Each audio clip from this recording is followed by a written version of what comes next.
Hi, I'm Jess. Hi, I'm Hids. And welcome to our first episode ever of Jess and Hids Make a Podcast. Woohoo! We are Yay. really nervous, but also very excited Nervously excited. to get this thing started. I was going over my notes this morning and I was like, I don't have any notes. I don't know anything about my topic, which I do, but like I just panicked. Yeah, it's that, I was like, what no. am I doing? Why am I talking about this? I know it's gonna be great. By the time we hit episode 10, we're gonna have this a little more organized. Yes. It's gonna be great. And that's what's important. How are we going to... Okay, let's talk about our podcast. What is this? What are we doing here? We're gonna talk about random things. We are both ADHD, in case you haven't noticed in this first 5 minutes. We rabbit hole when we're researching. I should start over because we're writing books together. The whole concept of this podcast started because of the research we do for our books. But then, as everything with us does, it squirreled into something else. Yeah. We found all these weird random topics. We would talk to each other about them. We would just be like, dude, check this out. I found this thing. Da da da da da. Jess has listened to podcasts longer than I have. I've gotten into listening to them more, and I'm like, these are fun. We could totally do this. And she's like, we could totally do this. What would we talk about?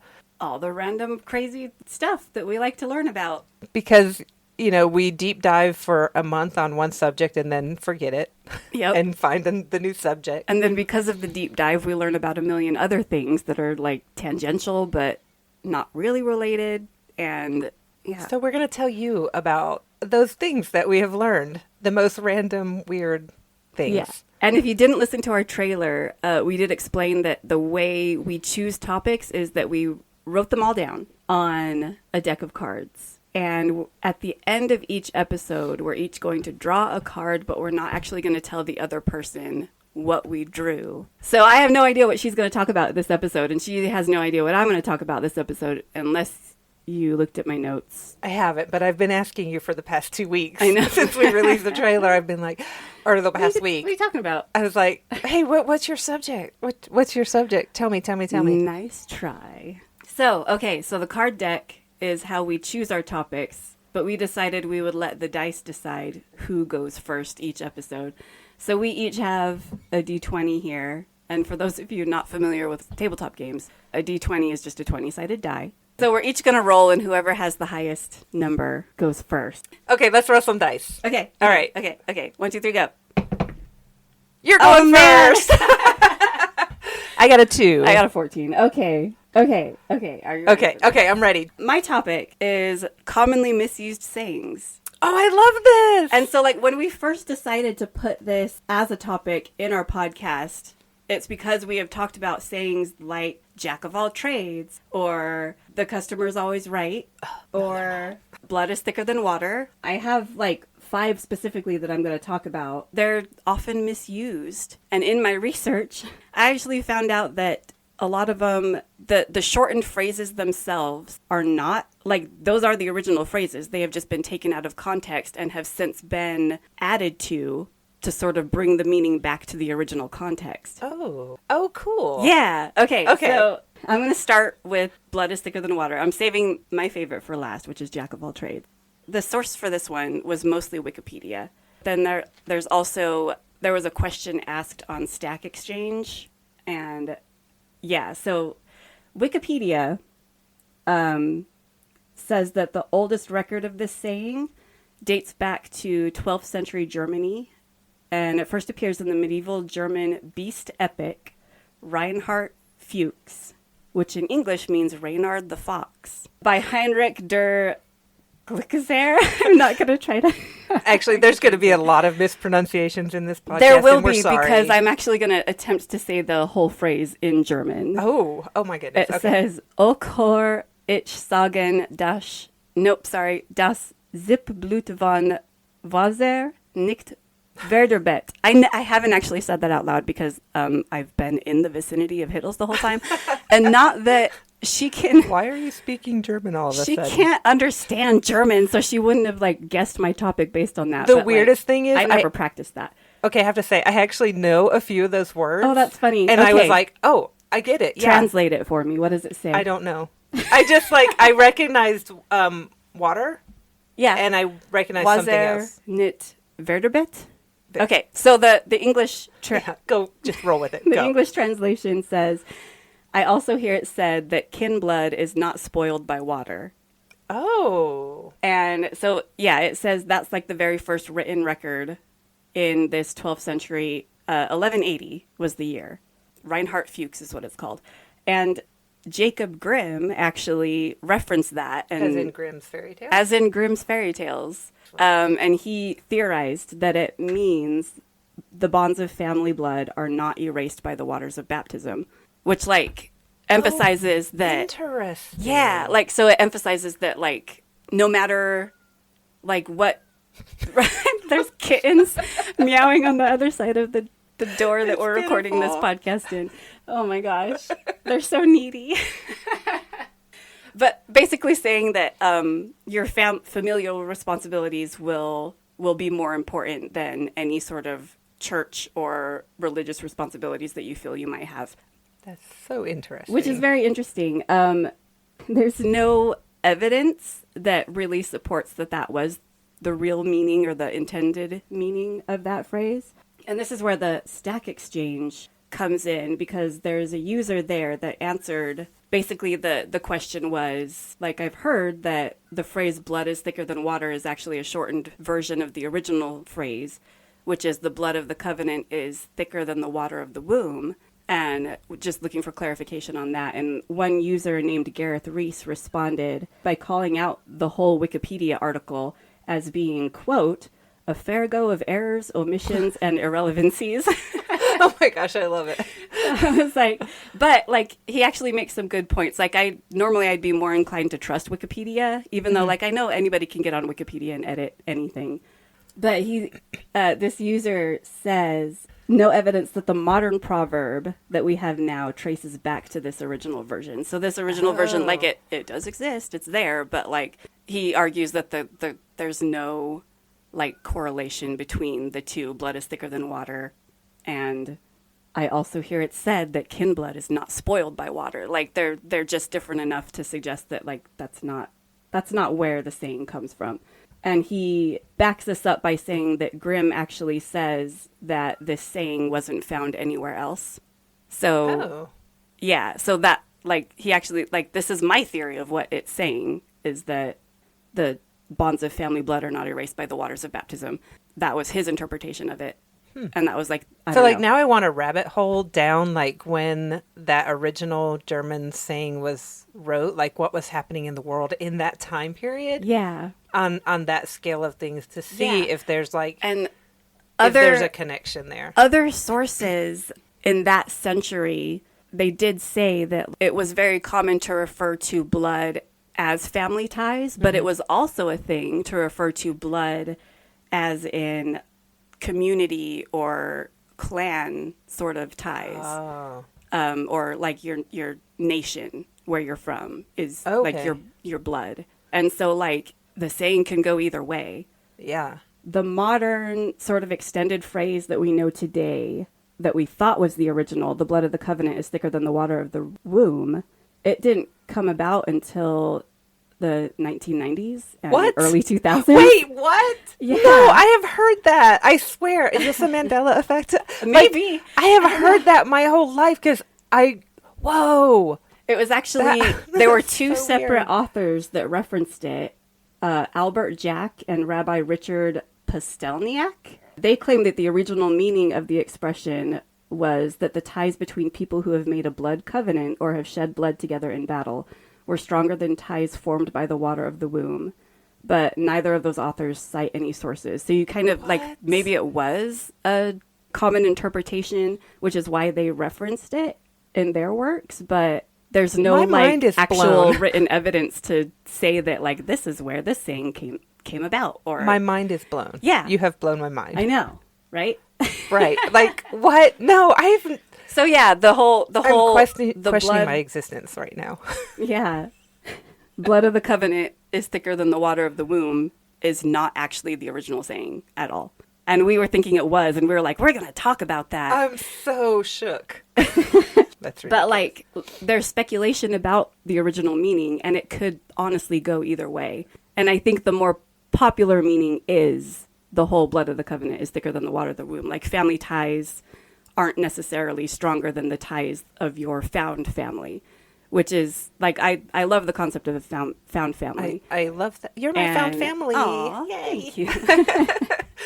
I mean, I love my family too. Yeah, and and put like- that out there. But Like, the bonds that you can make with the people in your life can be much stronger than family bonds. oh, for sure. Like, Yeah, I mean, I've met some awesome people online and met them in real life and just like click. yeah, Like, that's you how just click. me and Hids met online. We met online. We didn't even meet in person until 2019. Anyway, what Next, my okay, next you've blown phrase. my mind I know. with this thing that I have thought my entire life. Curiosity killed the cat. And satisfaction brought it back. Wrong. No! My life is a lie. What? Wrong. What? Sort of. Okay. Because, again, the original meaning of the original reference to this phrase as we know it today is debated. The earliest printed reference to the original proverb appears in the 1598 play Every Man in His Humor, written by the English playwright Ben Jonson. And it says, "Helter skelter, hang sorrow, care'll kill a cat, up tails all, and a louse for the hangman." What? So the original phrase was, "Care will kill a cat." Okay. Shakespeare used a similar quote in Much Ado About Nothing. It says, "What courage, man, what though care killed a cat? Thou hast mettle enough in thee to kill care." In this context, care pretty much means like nosiness. Keep your nose out of other people's business. It was sort of Okay. meant for that. I Scholars have like studied this phrase. wish you guys could just see. I'm staring at Jess. I Like, hit my what? microphone with my... Just like, I'm just staring like, what? My mind. So the is proverb gone. pretty much remained the same until at least 1898. Ebenezer Cobham Brewer included this definition in his Dictionary of Phrase and Fable. He says, "Care killed the cat. It is said that a cat has 9 lives, yet care would wear them all out." Still, you kind of get that cautionary sort of vibe that, like, don't... Mind your own business. Yeah, mind your own business. Keep your nose out of other people's business. Do not spill the tea, in other words. Do not spill the tea. Keep your tea I in your would- own teacup. I would disagree. If there is tea, you must it. spill. Spill it. So the modern variation with the word curiosity is unknown when they started using that. Hi, people in the past, I need you to keep better I records. know. I need you okay? to like write stuff down. everything. Write down everything. I'm just going to go like time travel back and hand everybody like phones. Yeah.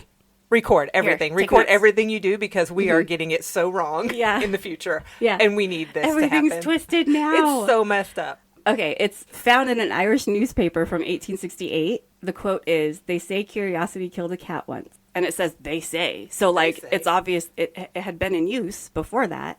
It's found in a couple other books of Proverbs as well with the same wording. By the early 1900s, the phrase that we know, "curiosity killed a cat," was a common saying, like it is today. The rejoinder, however, "satisfaction brought it back," it wasn't used until 1912. Okay. I wasn't alive, so Yeah, my, so you're fine. I'm good. I'm good. Okay.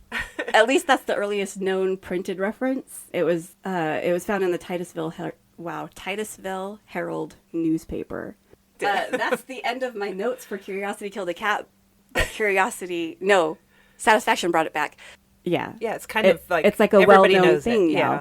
So like I think that in that instance, it was a phrase that sort of cautioned against being nosy. Yeah.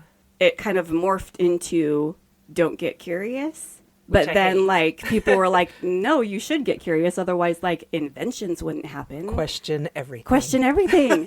So I think that later addition, "satisfaction brought it back," was just to kind of remind people that, like, no, it's not.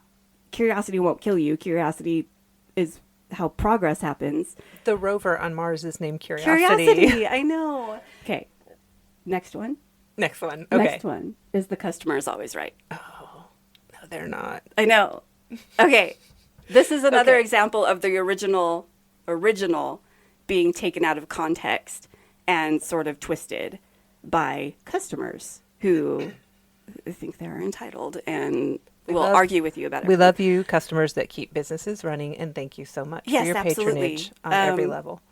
However, so the actual coinage of the phrase is attributed to 3 different people: Harry Gordon Selfridge, John Wanamaker, and Marshall Field, who are all like pioneers of the retail industry. Before they came along, the common sort of understanding was buyer beware.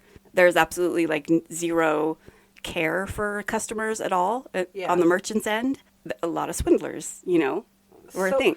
So many swindlers. So many.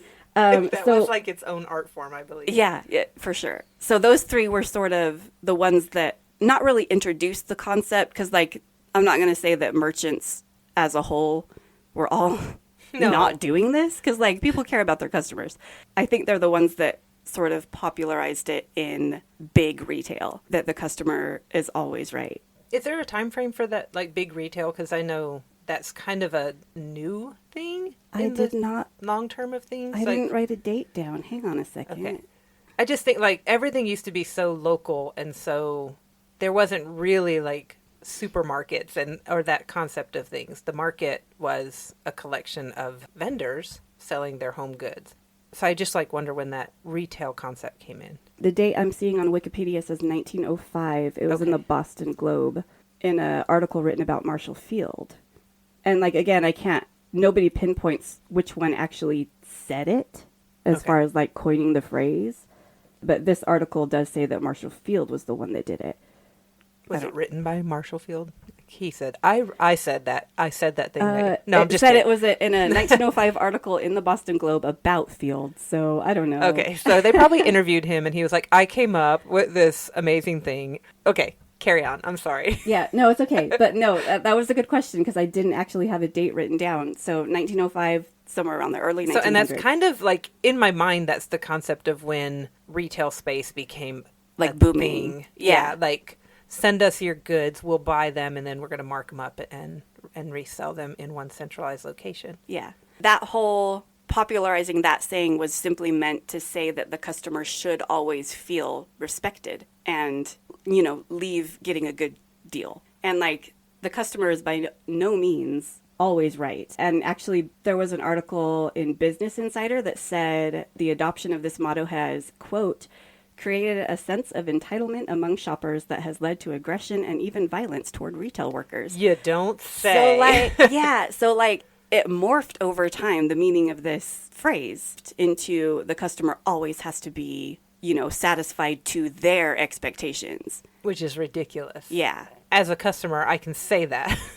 Yeah. So as a retail worker, I can also say it's ridiculous. Yeah. So like the modern extension of the customer is always right in matters of taste came along later. And again, I don't have a date for that. I have nothing concrete as to who originally said that, but that sort of kind of feel like that was retailers taking back the power. Yeah, the customer's right in matters of taste.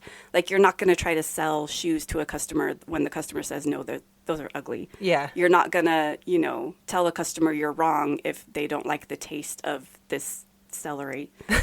That they're like, oh, sorry, I just threw celery out. The celery hate begins in episode 1. I hate celery so much. But yeah, I think that was just a way that retailers took their power back. I like it. I mean, oh man, I could go down such a tirade of, I hate if I walk into a store and I see the customer is always right. Full stop on the wall. Yeah. Because I'm like, no. No, the customer's not always I saw right. that. Okay, you should I saw try that. your best to satisfy the customer and give them a happy experience while in your place. But there are customers who will argue with you about the stupidest things. So, no, the customer's not always right. I saw that sign in a pharmacy.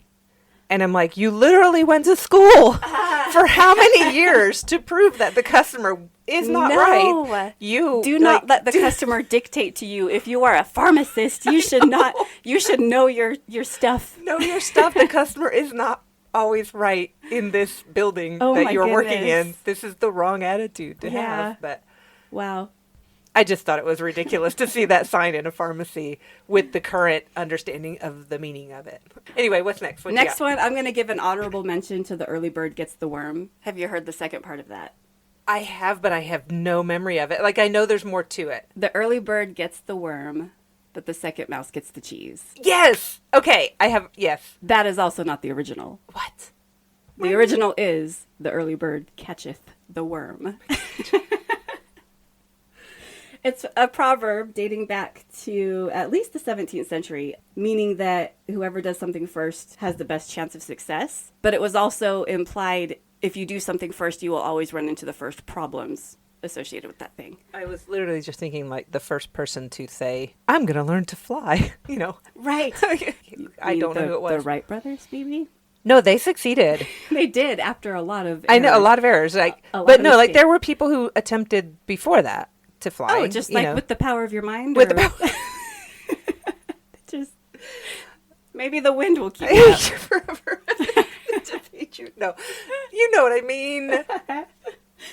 The first person to do a thing does not always succeed. The first person to look at a bird and say, if I made my own wings, could I do that? As long as you don't get too close to the sun, you can. Icarus, thank you. Yeah.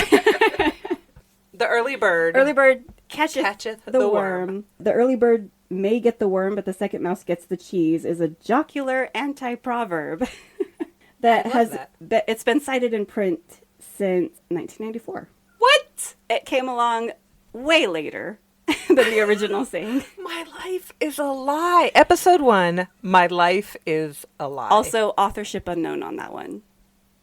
I'm claiming it. I'm claiming it. It's me. Yeah. Because I've known that saying my whole life. In 1994, I wrote to a newspaper and said that. I've been saying it, and someone finally just heard me say it out loud in the right place. I heard it. Oh gosh, I'm sorry. Okay. My life is a lie. Yeah. I'm so sad. No, I'm super excited. I love this. But also, like, now I have to question everything. You should question everything anyway. Yeah, yeah. The last one. Okay, the last one. Jack of all trades. Yes. Go ahead and finish that for me. Jack of all trades and master of none. Oh, I can't remember the next line. Something to better than to be. Oftentimes better than a master of one. Yes. Also incorrect. Oh, no. My life is a lie. But this one, the original Jack of all trades, was a compliment. Absolutely 100% a compliment. Good. Because, okay, that makes me you're a happy. Renaissance man. You know a lot of things. You're a Jack of all trades. The original, though, is hilarious. Okay. Originally used by the playwright. Nope. He's not a playwright. He was talking about Shakespeare, though. Oh, okay. It's a dig on Shakespeare. Oh! I love it. I love it. He used the phrase absolute Johannes Factotum, which I love, and I think we need to bring back. Okay, yes. So, Johannes Factotum means, first of all, the name Johannes was often used as, well, like the way a lot of old-timey sayings used Jack of all trades. Oh, this is like a catch-all name. Yeah, for, it's like a catch-all name. Every man Jack. And, stuff like that. So Johannes was the original Jack. Oh, okay. And so absolute Johannes Factotum, the word factotum. Factotum. When the word first appeared, it was always paired with another to make what looked like a personal name. Like Dominus Factotum was a ruler with absolute powers. Magister Factotum was a master of all, while a Johannes Factotum was a would-be universal genius who could turn his hand to anything. Modern equivalent is Jack of all trades. I want to bring that back. Yeah. Well, aren't you just a little Johannes Factotum? You're an absolute Johannes Factotum. I love that. I need to design some Johannes Factotum merch. Oh my gosh, yes. I know. I'm very excited about this. But let me quote Robert Greene when he was talking about William Shakespeare and sort of making fun of him, which I love. For there is an upstart crow beautified with our feathers, that with his tiger's heart wrapped in a player's hide, supposes he is as well able to bombast out a blank verse as the best of you, and being an absolute Johannes Factotum, is in his own conceit the only shake scene in a county. So it's not actually, he doesn't actually come out and say that he is stabbing, but like I could making a dig at Shakespeare. But you can definitely pick that like, up. Shake scene. Also, like, upstart crow is that I know, TV it's show the that name we of the started watching, show. and now I have to finish watching it. I know. I read that and I was like, oh my gosh, Shakespeare. Oh my gosh. Like, I Yeah. love that. I Yeah. absolutely love that. An absolute Johannes Factotum. I want that on a shirt. I do. I really do. Make it happen. Okay. Okay, that's your task for the weekend. So yeah, okay. So the weekend that tomorrow? When? I don't know. So that booklet by Robert Greene was first published in 1592, and it was actually the first published mention of Shakespeare. Whoa! And it Yeah. was a dig. And it was a dig. I want that in my posterity. Like, this is the first time this was ever mentioned, Yeah. and it was a snarky thing. And it was a little bit of snark. I love it. Robert Greene was spilling the tea about Shakespeare. He did not care about Apparently. the dying from curiosity. upstart The crow. upstart crow. Oh I my love this so much. So, according to Wikipedia, the Master of None element appears to have been added in the late 18th century, and it made the statement less flattering because originally Jack of all trades was a super compliment. You know how to do a lot of things. You're a That's Jack of all awesome. trades. You can do anything you put your hands to. Like, yeah. But it was generally used to describe a person whose knowledge while covering a number of areas is superficial in all of them. This is like, well, if you don't is have so a master's stupid. degree in one certain subject, you are I know. stupid. And this is why this topic is my favorite, and I saved it for last because I totally identify with Jack of all trades. Like 100%. I am a Jack of all trades. Somebody called me a Jack of all trades in high school and then was like, or Jackette of all trades. And I was love like, it. oh, that's cute. But like Jaquette. a Jackette of all trades. Okay, I mean, you could call me Jack. My name was also Jack. Jack, yeah. Also, your first D&D character? My first- Second D&D character. Jack. Yes, I named her Jack. Also, book love it. character in the future. Yes. Oh I my love gosh, Jack I love so Jack much. so much. So, like, that's how the whole thing came about because I got the nickname Jack because I was also obsessed with Pirates of the Caribbean at the time. I mean, who was But I think I was talking to my roommate at the time and said that, like, I'm kind of a Jack of all trades because, like, I was in college. I had no idea what I wanted to be when I grew up. Still don't. Still don't. I switched my major 4 times. Oh my gosh. I started with graphic design, then I went to archaeology, then I went to nursing, and then I went to theater with the intention of doing like special effects makeup specifically or backstage stuff. Like I am not an actor. You're too cool. And then I could hang switched out with you it back anymore. to graphic design. I was just talking to my roommate about that and I'm like, I have so many interests I can't settle on just one thing and they're like vastly different. The whole Jack of all trades thing came up again, and so that is partially why my nickname was Jack in college. Which I don't think I ever told you that. I knew the pirates connection. I didn't realize the other thing. I love that. So I'm kind of glad that oftentimes better than a master of one was added. When was that added? I don't know. Oh. People in the I have no past, idea. please write stuff down. Yeah. Keep track of your couldn't- stuff, and, like, okay? Maybe part of me thinks that if I would have done just a little bit more research, I could have found something, but like Wikipedia didn't know. So If Wikipedia doesn't know, it doesn't exist. and like a few other articles I read was just like, this is the original saying, but it's not. It's Yeah. actually not. Jack of all trades is the original. It was just Johannes not an insult. Factotum is the Johannes original. Factotum, absolute Johannes Factotum. The pie effect, where the original meaning, that nice top crust, Jack of all trades, Johannes Factotum, ultimate compliment. And then you get in and you think you find this other layer, Jack of all trades, master of none, and you're like, oh, I don't really like this pie filling. It's weird. There's celery in it. But then you dig down even more and you get that delicious buttery crust again that actually found out the original meaning was a compliment. I'm sad for all the celery hate that this podcast is going to. Sorry, I will create. try not I mean, to. no, it's fine. I'll try not to bring it up in every episode. I am now going to make it a goal that celery enters into every episode. That's all I have about Jack of all trades, but I do want to give a shout out. A while ago, I watched a TED Talk by Emily Wapnick, and they talked about multi-potentialites. They talked about the phrase Jack of all trades, master of none, and how much they hate it. But they brought up the term multi-potentialites and how that is like closer to the original meaning of Johannes Factotum. Their TED Talk is awesome, and it gave me feels. Do you have a link that we I can link that in Sweet. the episode description. Sweet. It's or great. on our website. Both. Both. Yeah.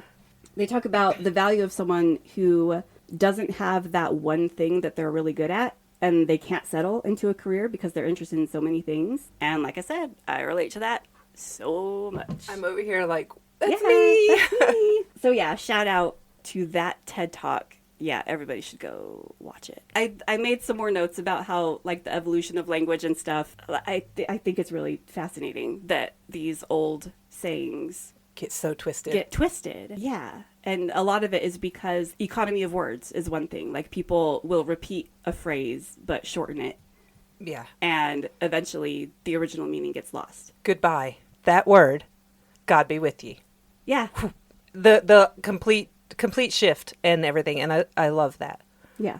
It's crazy how things get warped over time. But So like many things. in a lot of the cases of the sayings that I researched, they didn't get shortened, they got lengthened so that the meaning would go back to the original intention. So like, Which is so okay. we're going to shorten this until we change the meaning, and then we're going to lengthen it to get the meaning back. Yeah, which Because- makes sense because yeah. everybody knows the shortened meaning and has now just worldwide associate it with the not intended meaning. And so, like, you have to add stuff to it to bring it back to the original. Guess what? What is it? It's your turn. Okay. Okay. Are we ready? I'm so ready. I'm so ready. Okay. Oh my gosh. I hope mine's, yours was like super fun and I loved it. And I hope mine is too. It will be. I'm going to say a name. Okay. And this might tell you what I'm talking about. It might not though, but I think it might. And I'm going to butcher it. Don Miguel Nemesio Silva de Peralta de la Cordoba. Peralta. Yes, okay. You're going to talk about the Baron of Arizona. The Baron of Arizona! Or as one article put it, the bamboozling bogus Baron of Arizona. And I gotta, oh crap, oh man, I just lost the rest of that title. Oh. Okay. The bamboozling bogus Baron of Arizona, an aspiring fraud who put in years of hard work to become a nobleman and still failed. Mm-hmm. I have so much information that I have to like pull this down into a concise amount of information to give you. So that title came from a Saturday Evening Post article by Jeff Nielsen in 2022. I loved, that was the best title. I love that title. Opening thing. Say it again. The bamboozling bogus Baron of Arizona, an aspiring fraud who put in years of hard work to become a nobleman and still failed. And failed. Like, you I do love not even know how much work this man did. Oh my gosh. Okay, but first, I'm a little bit jealous that you chose this topic because I wanted to talk about it. when I I'm got so this excited card, to I learn was about this, like, though. yes. I'm so excited. Okay. Because I was already down the rabbit hole. Yeah. First, we're going to talk about Don Miguel Okay. with all these other last names. So many names. This is the guy, right? His name is Don Miguel? Or no? No, the bamboozling bogus Baron is James Addison Peralta. Peralta-Reavis. Yeah. James Addison Reavis Peralta. Sorry, gotta get it right. Okay. Peralta was the fake name, right? Okay, I'm sorry. Well, okay. Let me tell you my Okay, story. talk about Okay. Don Miguel was born in 1708 to Don Jose Gaston Silva y Carrillo de Peralta de los Falches de Mendoza and his wife, Doña Francisca Maria de Garcia de la Cordoba y Muñez de Perez.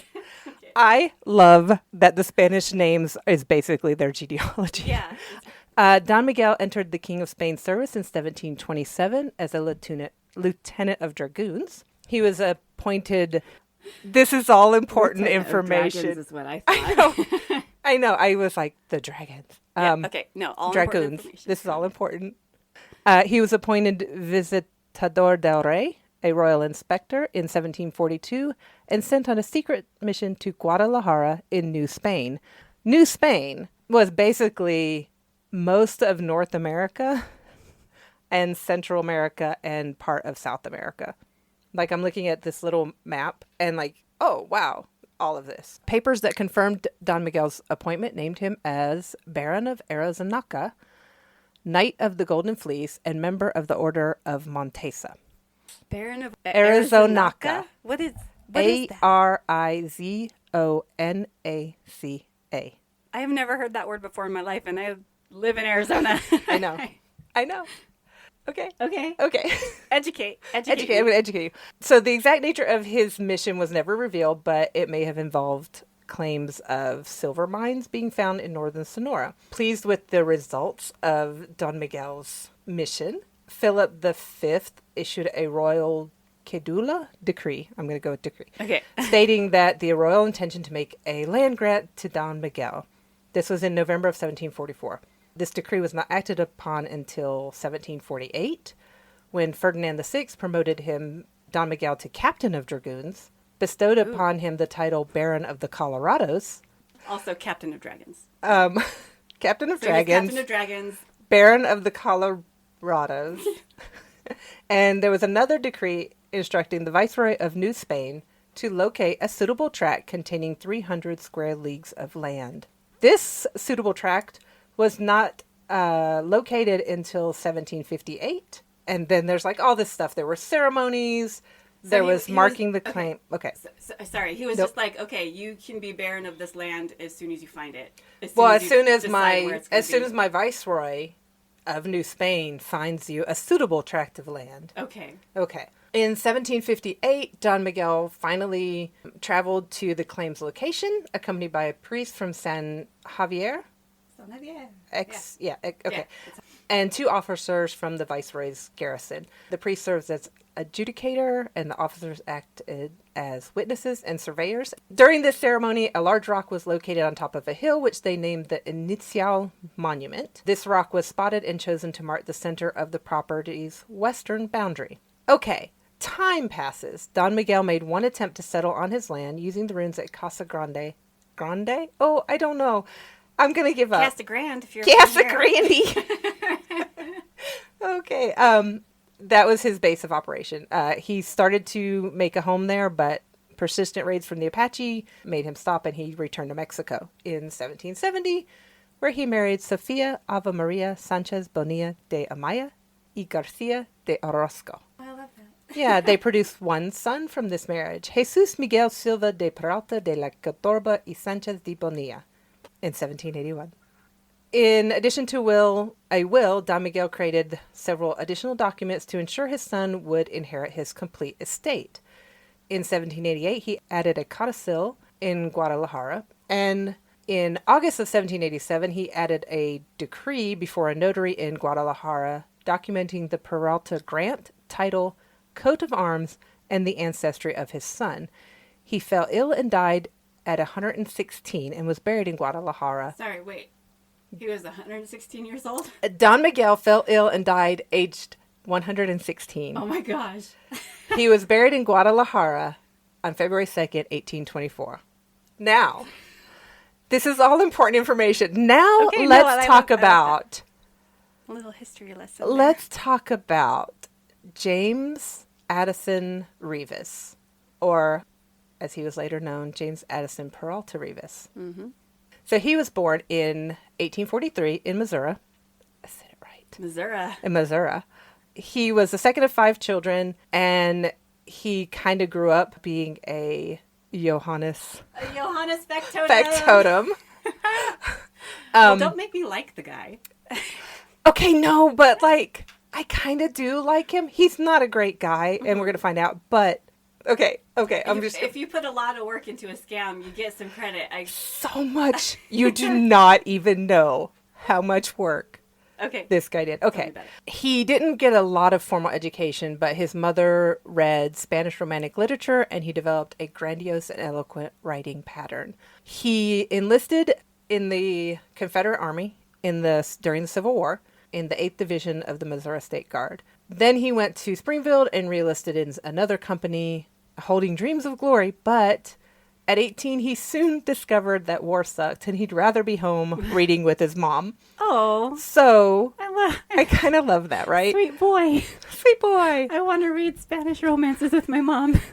Adorable. Wait. So he said, I love this line.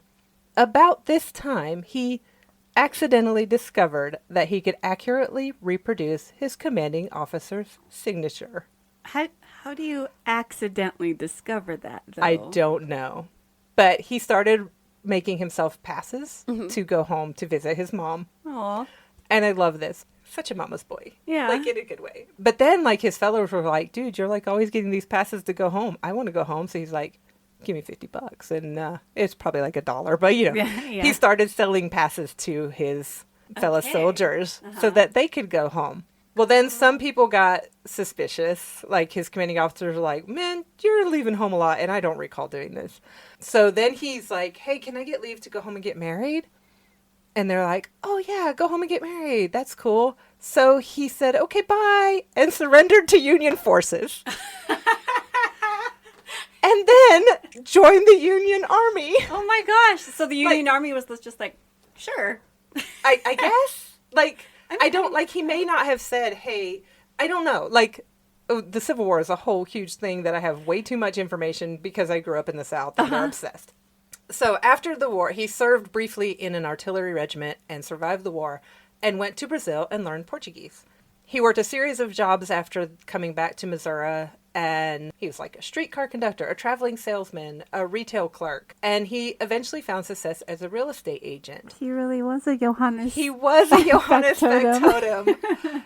But then he was like, he became this realtor and was like, hey, I'm good at this. I can sell land to people. I can sell homes to people. And you know what else is really cool? I can forge documents that adjust the property lines so that the people I'm selling stuff to get more than they...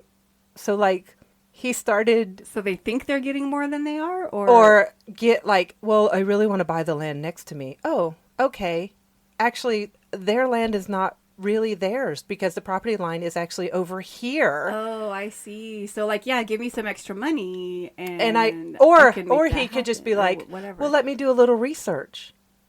And then he comes up with this information that, oh, the property lines are actually over here. See these documents. In one instance, a man wanted to purchase a tract of land near St. Louis, and 3 generations of documents by the selling family were unable to establish clear title for the land. He was able to produce a yellowed and fading 18th document that all previous searches had failed to notice. Accepted as valid by all parties, this document allowed his client to complete the transaction. Oh. Right. Okay. Enter George Willing, Jr., who Reavis met in 1871. He was a physician turned prospector who supplemented his income selling patent medicine. They met, they became friends, and George Willing came to Reavis seeking assistance with a real estate purchase. According to Willing, he had purchased the rights to a large Spanish land grant from Miguel Peralta for $20,000 at the time in gold dust, prospecting equipment, and saddle mules. He said, when the trade was made, I had no paper on which to write the deed, so I scoured the camp and found a sheet of greasy pencil-marked camp paper upon which I wrote, and as there were no justices or notaries present, I had it acknowledged before... Acknowledged? Old-timey speak. We're old-timey. Acknowledged. Acknowledged. I had it acknowledged before witnesses. The deed of transfer was dated October 20th, 1864, which he recorded in Prescott in 1867. Willing reached Prescott in 1867 to record this transaction. He was short of funds, so offered to sell a half interest in the claim to the local stable owner, James Monahan. He suggested that they could reap a sizable profit by selling the nearby mines back to their owners. Because I guess, like, if you have a grant of land and people have already have mines, they have to pay you for the land that... It's a long thing. Yeah, I don't understand real estate. Yeah. But So Monahan was like, whoa, no, you can't, like, these people have these mines. You can't make them buy their mines that they're already working back from you. So, like, he had to leave and peace out because Monahan was like, this guy's trying to, like, rip everybody off. And so Willing's like, oh, no, just kidding, bye. see ya. So he met up with Reavis, who said, hey, let me look over those documents. Willing was like, no, I'm taking them with me. I have this expert in Spanish land titles, da-da-da-da-da. So these men began meeting to examine the grant paperwork. They had an expediente, a copy of the legal papers relating to the Peralta grant. Accompanying these copies was a letter dated 1853 bearing the signature of Mexican President Antonio Lopez de Santa Anna, claiming that a diligent search had been performed to locate all the related documents and that the expediente established secure title of the grant. So Reavis was like, oh man, I'm learning all this information, and I'm learning about Spanish and Mexican land documents. So apparently, like, in the time when the United States was becoming the United States and Spain was owning all this stuff and the wars were all happening, part of the treaty was like, okay, if you've granted land to your people, we will acknowledge that with the due diligence. Yeah. Okay, so that was something that Reavis learned in this time. He and Willing formed a partnership to promote the claim that Willing had of this land.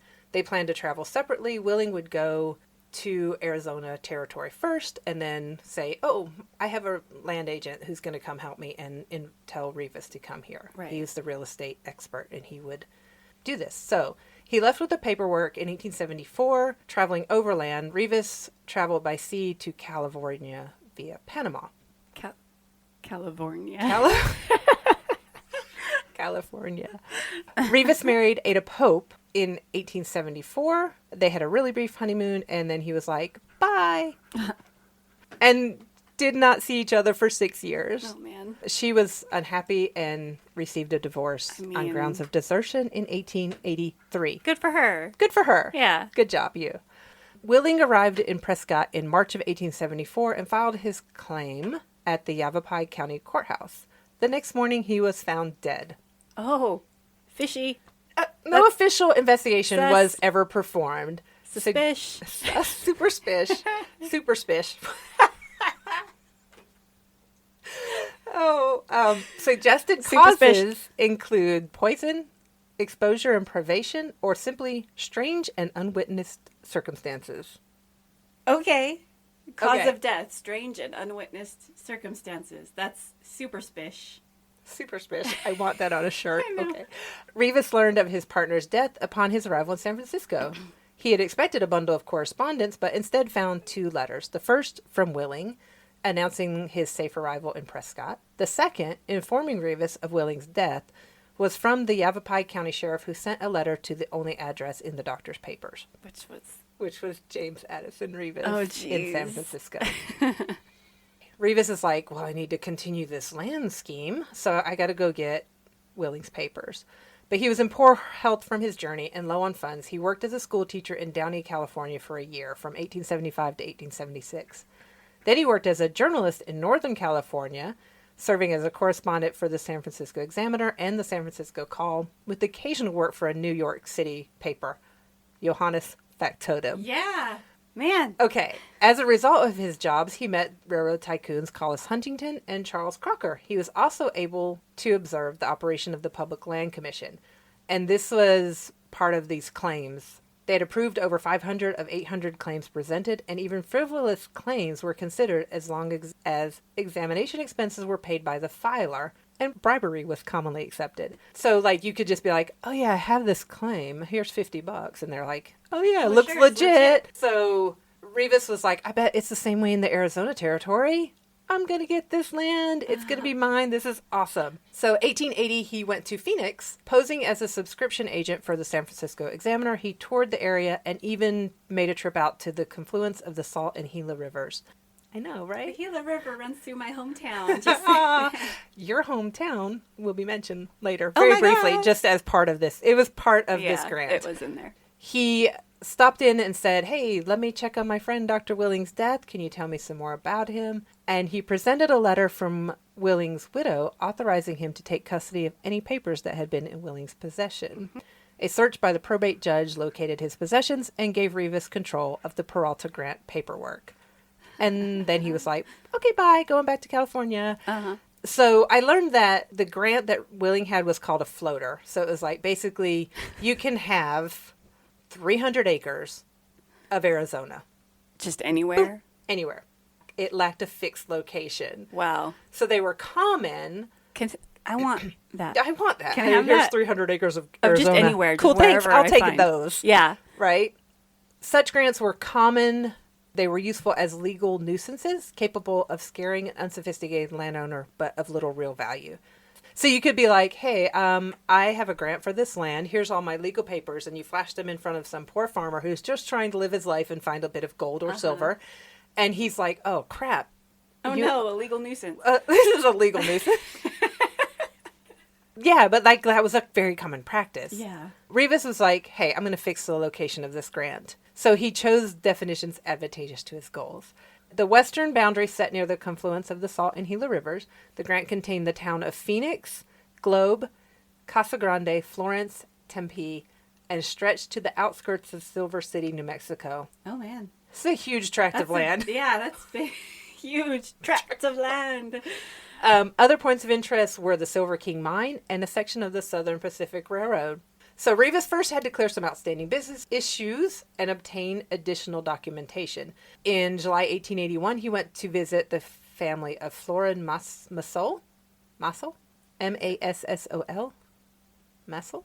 Muscle? Muscle? Yeah, I don't know. Where he obtained a release of the mining rights that Willing had signed over in exchange for a contract to pay $3,000 plus interest on the condition that the grant be confirmed. Additionally, the Massol used power of attorney to sign over Willing's interest in the grant to Reavis, so now it's his. He then traveled to the East Coast because the record book for the Mission San Javier del Bac was I've been there. It's really cool. We should go. We should go. Yeah. Okay. It was at the time in Washington, D.C. He obtained permission to examine the book in detail. After examining the record book, he traveled to Mexico in 1881, where he searched the archives in Guadalajara and Mexico City for information related to this grant. He resumed the role of a newspaper correspondent looking for items of interest, so he was able to get into places. He cultivated friendships with the archivists in both cities, relationships that enabled him to gain easy access to the materials he was interested in inspecting. By the time he left Mexico, Reavis had a collection of photographs and certified copies of papers related to the Peralta grant. He then traveled to see Mary Ann Willing, who was living in Kentucky, and on May 1st, 1882, the widow signed over her interest in the grant for $30,000 paid over time. Man, that's some good money. Yeah. I don't want to do spoilers, but I'm pretty sure she never got any of that. Yeah, I don't think... He might have gave her like, here's $50 in, until I get all this done. Yeah. Okay, so after he got that done, he put in his first claim. He showed his documents to influential people in San Francisco, wrote several anonymous news articles claiming irrefutable evidence to support his claim on the Peralta grant. He was also in negotiations with the executives from the Southern Pacific Railroad. They were interested in securing a 200-foot wide right-of-way for their railroad tracks, where it crossed the grant, and blocking the Texas Pacific Railroad from doing the same thing. So as a result of these talks, Charles Crocker signed an agreement providing Reavis with $5,000 up front and $50,000 total to secure an easement across the Peralta grant. He filed his first official action became October 82. He filed papers with the Safford, Arizona Territory probate court showing he had been assigned Willing's deeds. I'm actually from Thatcher. There's a big difference there. They're right next to each other. Right next to each other. The reason for this filing is unclear, as the probate court did not have authority to determine the validity of the claim. But it's a small county seat, so he was like, I'll go here. There's a few people here. It's not going to be as scrutinized, right? Yeah. The official filing came in 1883 in Tucson. And then there's all this filing of all this claim work and paperwork and paperwork and paperwork. He established his base of operations at Arizola, Arizona, near Casa Grande. There were some ruins that had supposedly been the first Baron's ruins. La Hacienda de Peralta. He brought in craftsmen to build a mansion of redwood and red brick on the site, complete with servant quarters, stables, storage sheds, and a protective stone wall. While the construction was beginning, he began hiring rent collectors and agents. He also opened negotiations with James Barney, the owner of the Silver King Mining Company. After several weeks, Barney agreed to pay $25,000 for a quitclaim, which a quitclaim is a formal renunciation of a legal claim against some other person or of a right to land. So they renounce or relinquish a claim to some legal right or transfer a legal interest in the land. So basically like, here's 25 grand, let me have my mine. Yeah. Okay, cool. So then Reavis goes around to all the settlers who are living anywhere in this area and is like, I own this land, but for X dollars you can own it. I'll give you this. Okay. So they've already probably either purchased or legally settled their land to where they're legal owners of it by the timeline, by the way things were done at that point. Yeah. And he's like, I own this. See, here's all my fancy paperwork. I could kick you out. You could either leave or give me, $150, $1,000, depending on, like, he's kind of, I think he kind of did some research of, like, well, they don't have a lot of money. What they could pay. Yeah, I'll get what I can. Because having them there and pay is better than having them leave. Right, because then he's like, then that no starts, money. Yeah. and that starts more problems, though. If you kick them off the land that they've already established, Yeah. some people are going to be People will like, talk. no, Yeah. So he's like, just buy your land back for me. Yeah. Easy peasy. And now you own it, so And aren't now I you the own good it. guy? I'm the good yeah, guy. I'm giving you this land. So if you a pay lot me money of for it. yeah, a lot of people though didn't like this. Like some people who weren't really like educated or easily scared by land barons were like, here's money. So he got a bunch of money that way. But most residents were like, no, Get off my property. get off my land. Yeah, so they were like, no, don't do this. So there were two Phoenix newspapers, the Herald and the Gazette. And they started calling upon the residents, don't purchase these quit claims. But that was July of 83. In November of 1883, it became known that the owner of the Herald had purchased a quitclaim for his property. Oh my God. So people were like, you just told us not to do this, but now you're doing it. What's up? Yeah. And so like he had to cancel the purchase. He was publicly shamed into canceling the purchase, right? So then the Surveyor General's office sent a Spanish language expert to Mexico.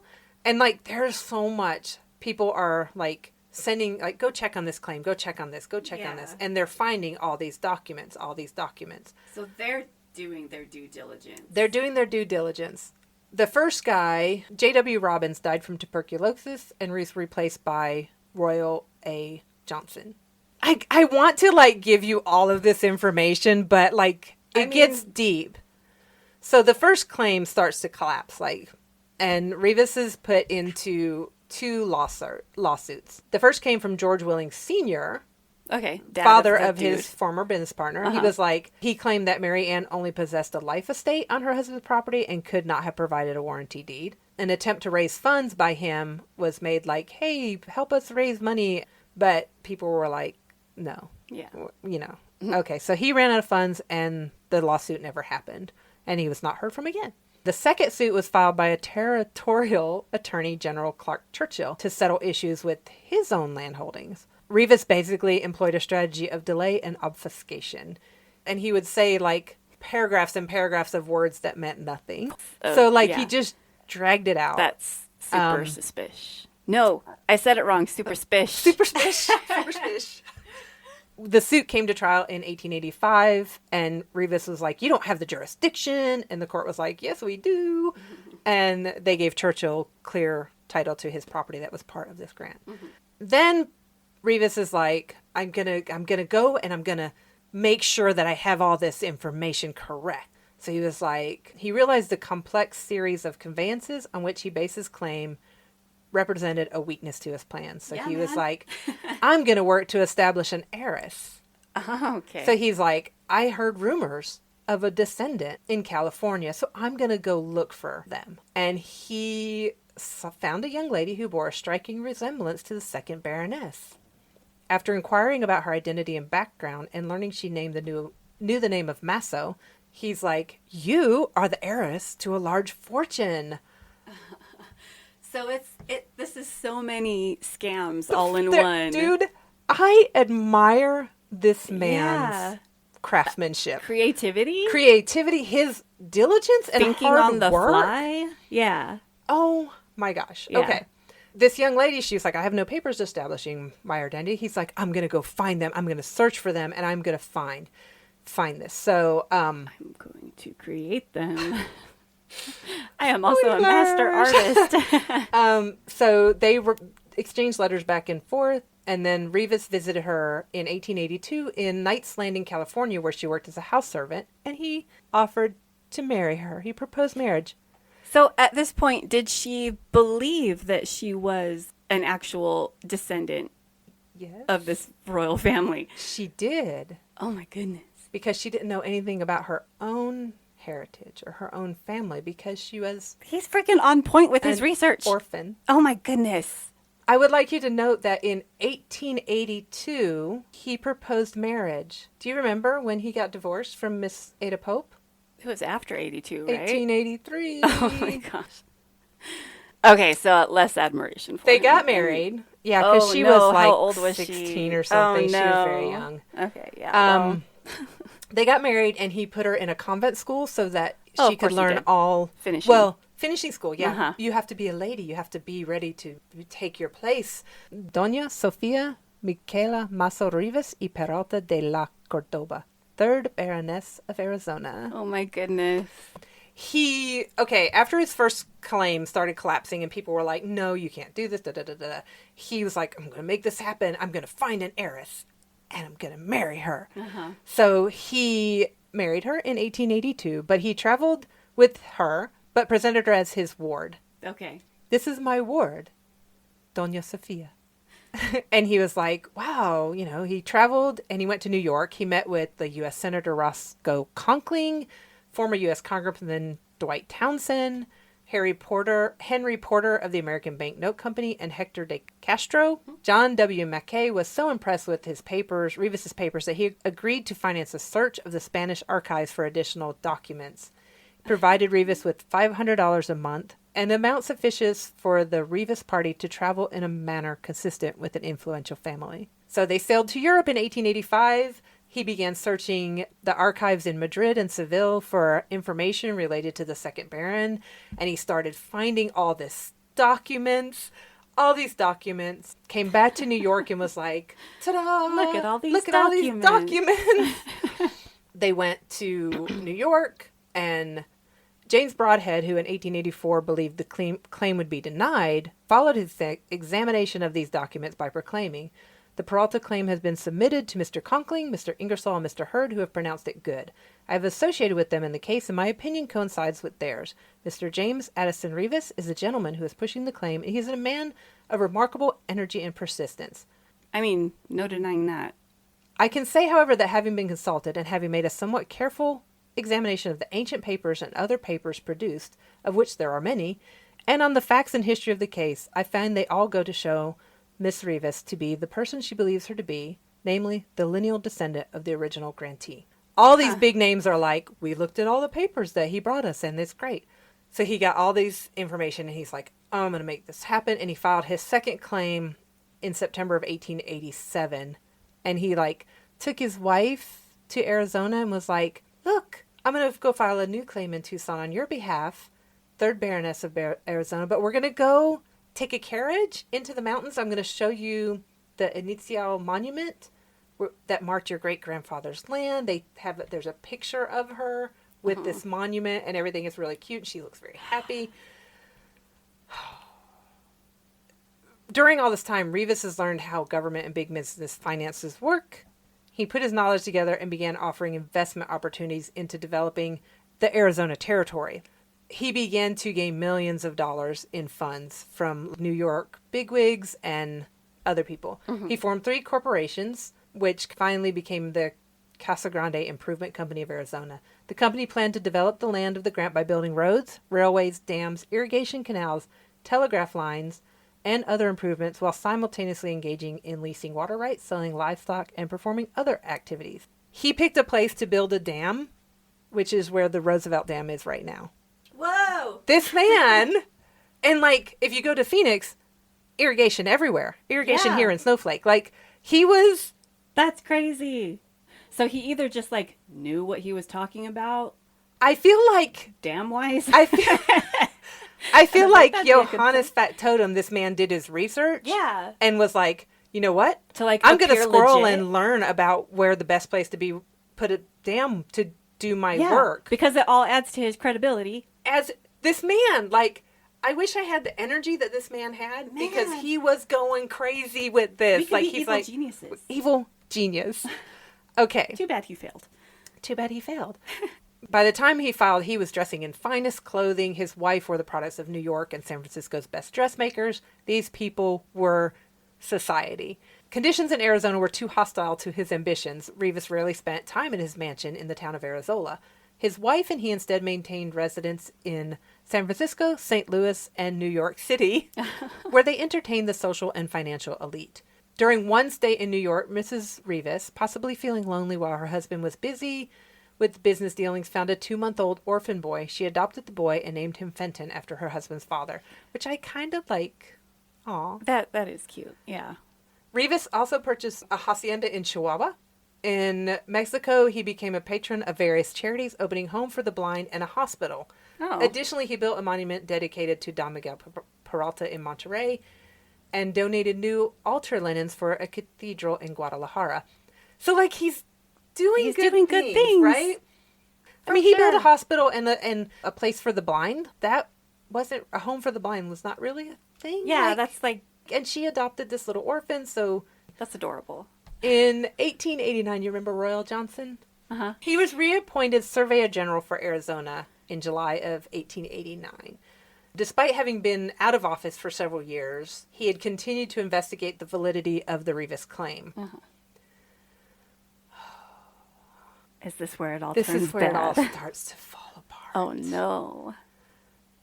About this time, the acting commissioner of the land office had received inquiries as to the status of the Peralta grant. In September 1889, he sent Johnson a letter directing the Surveyor General to please report to me the exact condition of said grant as shown by papers and records in your office and all the information you can obtain in regard to it. Johnson's like, buddy, October 12th, here you go. Puts his stuff down. Yeah. Among the issues found in report with the Peralta grant were most of the claims' 18th century documents showed evidence of having been written with steel-nibbed pens, a tool rarely used until the 19th century. Prior to that, they used a quill. Huh. The printing styles on the Peralta documents differed with documents from the same time period, particularly in the use of the long S. Searches of Spanish archives for supporting documents had failed to find information on the Peralta grant in locations where such information was expected. Multiple spelling errors and grammar issues were present in the Peralta documents, a situation highly atypical of documents from the Spanish royal court. Johnson's report was met with celebration by Arizona residents, and the once demonized Surveyor General became the toast of the town. Even the Herald printed, "No one has criticized Johnson more than we, and these criticisms were founded largely on his own statements. But no one will do Mr. Johnson complete justice for his actions on behalf of the settlers, sooner or more heartily give him credit for standing by them in their time of need than the Herald."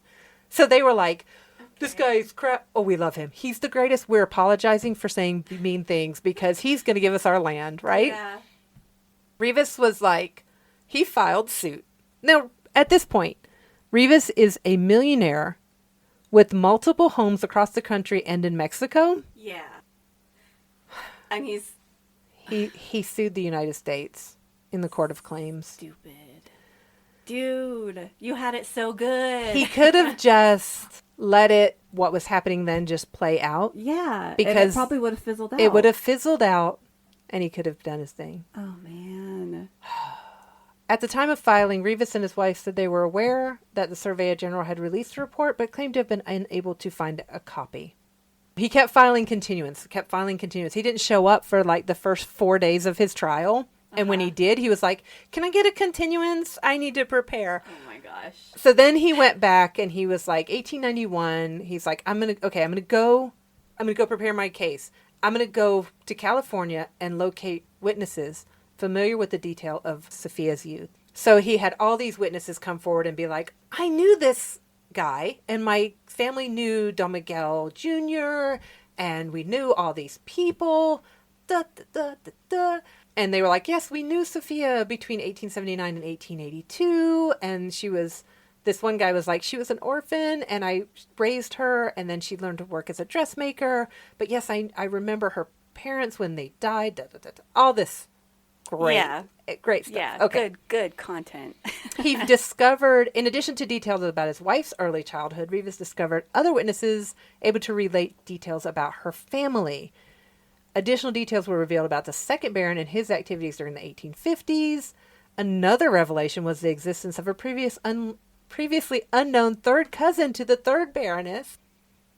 He had traveled to Arizona during the time which Willing had purchased the rights to the Peralta grant and could potentially have posed as a second Baron during the transaction. Oh, my goodness.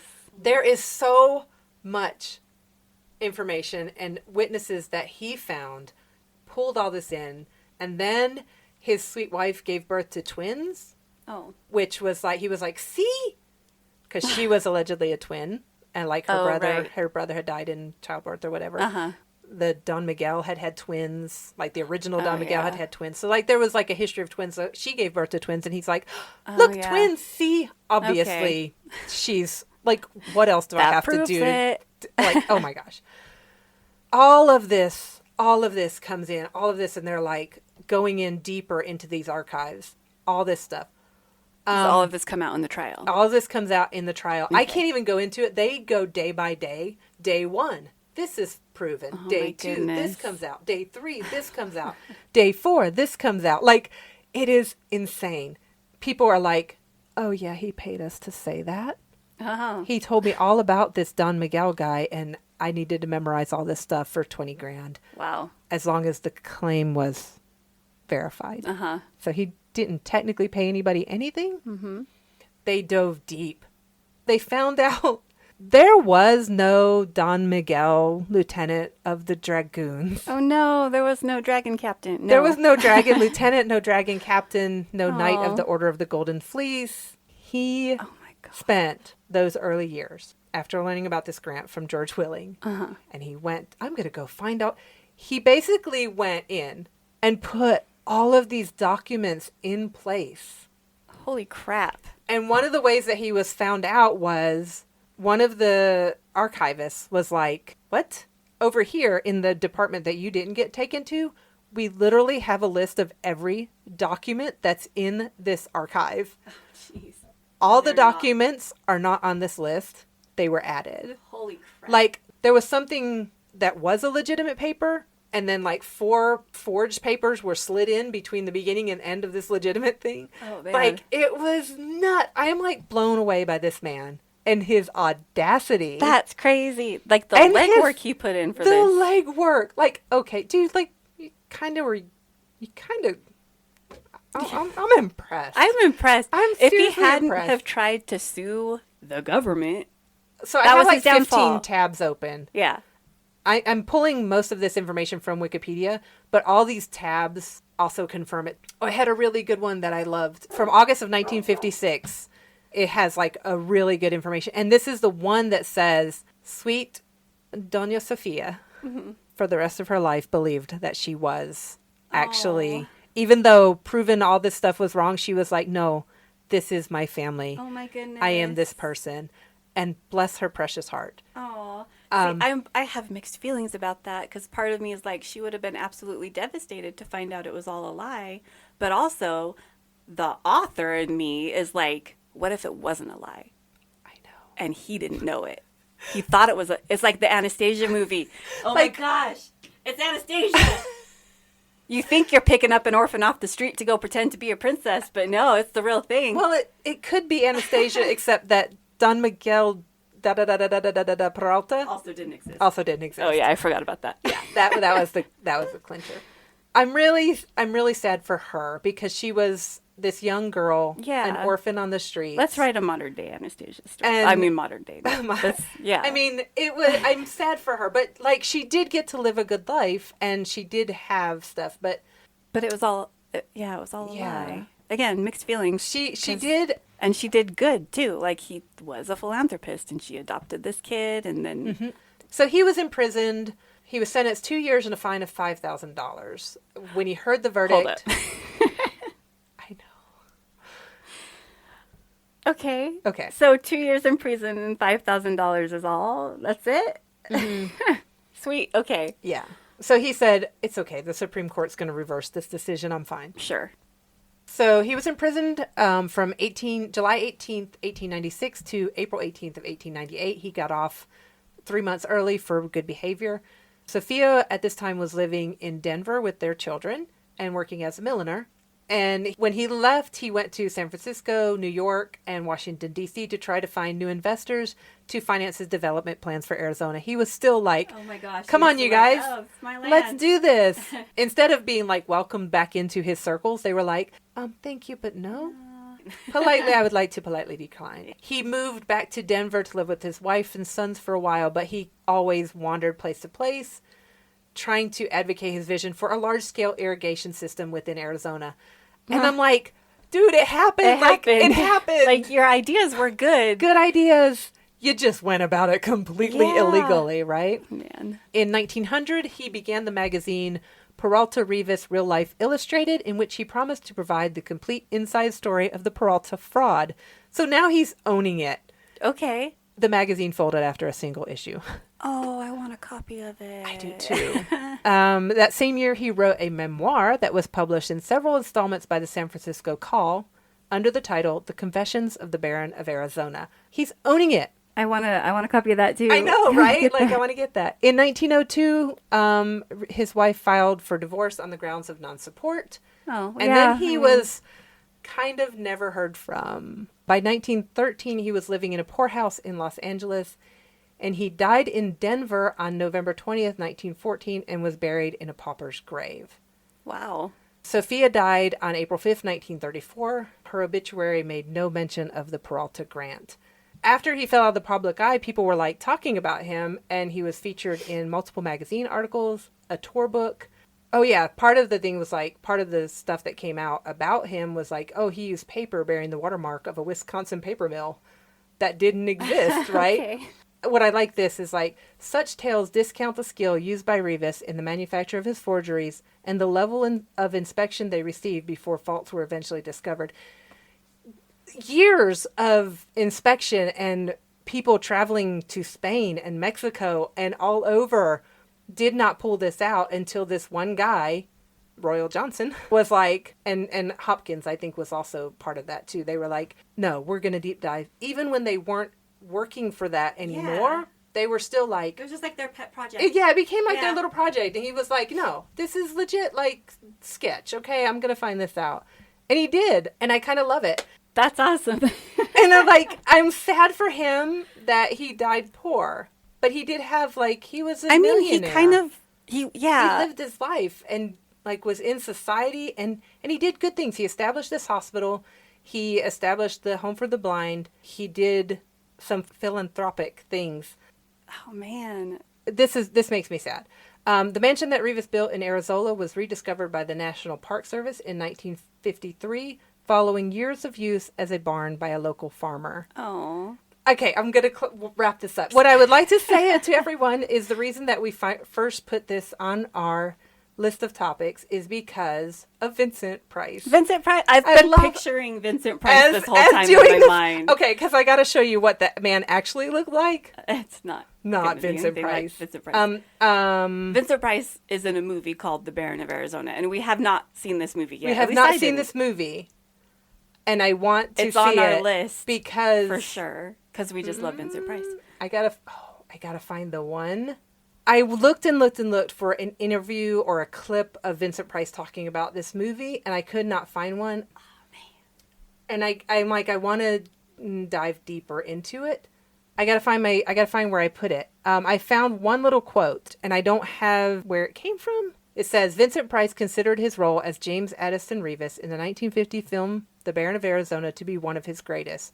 Price said he was having a ball playing the American charlatan and described Reavis as a wicked storyteller, a diabolical criminal, and a devilish romantic. And I love it. I love that. I love it. It says many of the film's details are fictionalized, but it is based on the real-life conman who tried to convince the world that he was the rightful owner of Arizona by decree of Spain's King Ferdinand VI. And I just love that. And I'm like... Devilish romantic. Devilish romantic. And like, I've seen a few clips and stills, and honestly, Vincent Price looks like he's having the time of his life in this thing. So we are going to watch that. That's our movie of the weekend. Yes. We're going to watch that. But yeah, like, this man, like, I low-key like Reavis. It blows my mind that he took the time to plant documents where he knew they would look for them. So many documents. That's crazy. And he's like spending time writing these documents, making them look pretty legit. And like I read like some of the stuff under scrutiny, they was like, oh, this name was put in, but it was obvious something had been erased underneath it. Oh, yeah. So like the documents were legal, but the names were changed and stuff. And the ink, let me tell you, this Royal Johnson did his homework, understood the assignment. He was like, no, I'm proving this guy is a scam. And he did it. So there you go. The bamboozling, bogus Baron of Arizona. Oh my gosh. James Addison Peralta. Peralta-Reavis. Peralta-Reavis. Sorry, Right. I did it backwards. Did I say? I said it again. I don't know. We've been flip-flopping. Wait, I think it's Peralta-Reavis. I'm going to show you this picture of Okay. him. Check out these amazing. Oh my gosh. I think these are mutton Are chops, those right? mutton chops? I don't know. Because like his chin's bare. He's got this glorious mustache and this beard that like we're gonna post these links. We'll put them on the website. It's like it's an amazing beard. it's a split beard. It's I don't know it's what so that is. weird. There's But I just- want to show you him in his prison photo. Do. Oh wow, he's shaved. Whoa. He looks a little. I don't know. He looks like a serial killer. He looks like a serial killer in this. Got this wild-eyed stare. Yeah. But I'm sitting here, and this man, he's like getting his picture taken for his prison, and he's like, "Oh, not going to be here long, and I'm going to do it again." Yeah, he like, looks he's very already cocky. planning. He He's also, planning like- what he's doing. I'm like trying to picture him in like high society sort of get up and like I could see that. This is his wife at the Inicial Monument, Okay. and she's like, "Look, it's my great grandfather's Aw. monument." She was a very pretty little girl, and I'm Yeah. sad that she had a good life for a while. Yeah. And then this is Don Miguel, who doesn't exist. exist. Did I mention he had an actual portrait painted in the style of the time Oh man. to prove? This is the portrait of Don Miguel. I had it shipped here from Spain. Wow. This man freaking thought of everything. He's a mastermind. Yeah. He thought of everything because, of course, a captain of the dragoons and all this would have a portrait done of himself. Yeah. Of course he would. That's I love this man. I low-key love this man. It's so crazy. Like, part of me is like, you swindling con man. How dare you? Yeah. But also, like, Respect. respect. Yeah. He didn't just get this land and be like, no one can live here. It's all mine. Yeah. Greed. He was like, you can have your land. Yeah. He knew he wasn't my going to do anything with this land. But then he was like, it was almost like, I'm going to be a good landowner. yeah. I'm going to own half of Arizona. But my people that live on this land, my tenants, for lack of a better word, They're going to like me. my barony, I think that's what you call them. Yeah. They're going to like me because I'm going to irrigate this land so it grows crops and they can have cattle.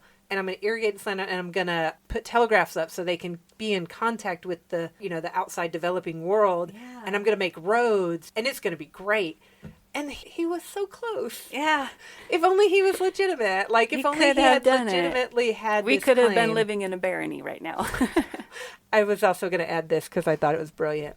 So the original land grant was 70 miles by 80 miles. And he, like, when he was like, oh, I could do a little more. So he made it like 150 by 300 square miles. Okay. But then he was like, oh, wait. When they granted this land, they said leagues. And with a league then, 1 league was 5 miles. So, like, it became like this massive More and more. amount of land. Like, Oh, this is man. such a huge amount of land. Yeah. The man he had vision. Yeah. He had vision and he I was see going to saffron see it on the through. He was going to make this happen. And Yeah. I'm impressed with him.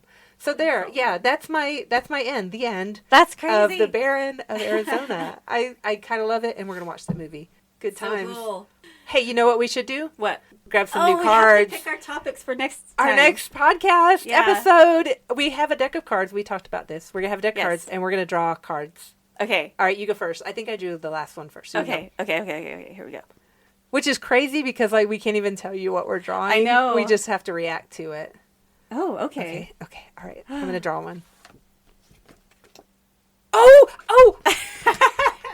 This was actually one I put on the list, and I'm super happy. Okay. We have a little ending spiel we want to talk to you guys about. Thank Hang you guys. First of all, If you episode 1, high five. Bap. Air Bap. 5. Thank you so much for listening. If you're still listening, thank Please you. still be listening. If you're not, don't tell us. Don't tell us. Yeah. Thank you so much for listening. We hope this is going to become a thing. We love it. We're all in. I'm so Yeah. excited to do my next research on this. Please subscribe to our channel wherever you listen to your podcast. Yes. Give Leave us us some a good reviews, review. please. That would be awesome. That's That'd be like awesome. the number one way that, like, Apple specifically is like the best place you can review a podcast because that's I don't know why That's that's like sort kind of of like the where they get benchmark the or whatever, numbers. but that's where, that's where they get their numbers for. We have high hopes for this podcast. We have high hopes. We love this. We'd love to do it every week if we could. Yeah, right now it's going to be every other week. So Starting on November 21st. Yeah, you're hearing this on November 21st on a Thursday if you happen to listen the first day that we dropped it. Or if you're one of our patrons, You you're heard it on listening to Tuesday. this on a Tuesday, Yeah. November 19th. Thank you so much for being patrons. Yes. And if you would like to become a patron, To get these episodes 2 whole days early. our patrons also get postcards. We do short stories. We play D&D. Yeah. And they also get to suggest topics. We have a movie club. We have a book club. We have so much going on our Yes. Patreon. You can find that patreon.com/JessandHids. JessandHids. You can also go to our website and find all the links to all the things at jessandhids.com. Look us And- up on Facebook Facebook and Instagram. and Instagram. And if you'd like to give us words of encouragement or I don't know, I want to say advice, we'll take it. Yeah. You can also email us at raveniverse@gmail.com. That's RAVENNAVERSE@gmail.com. Thank you so much right. for listening, and we'll see you in 2 See you weeks. next time. Bye.